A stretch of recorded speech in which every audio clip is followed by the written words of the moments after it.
بسم اللہ الرحمن الرحیم۔ حدیث نبوی صلی اللہ علیہ وآلہ وسلم۔ رسول اللہ صلی اللہ علیہ وآلہ وسلم نے فرمایا، سب سے پہلا گروہ جو جنت میں داخل ہوگا، اس کی صورتیں ایسے روشن ہوں گی جیسے 14ویں کا چاند روشن ہوتا ہے۔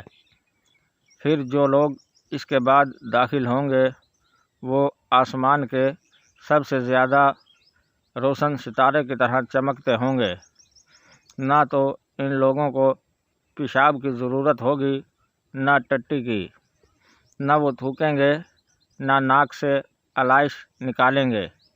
ان کے کنگھے سونے کے ہوں گے اور ان کا پسینہ مشک کی طرح ہوگا۔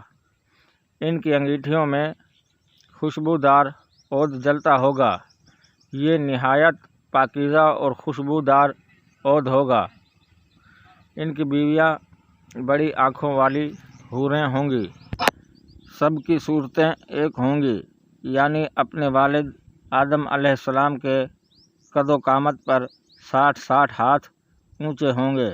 حدیث نمبر 3327، کتاب صحیح بخاری، درجہ صحیح۔ ناظرین کرام، مزید اسلامی ویڈیو دیکھنے کے لیے ہمارے چینل کو سبسکرائب کریں اور بیل آئیکن دبائیں تاکہ ہر آنے والی ویڈیو سب سے پہلے آپ کو موصول ہو۔ شکریہ۔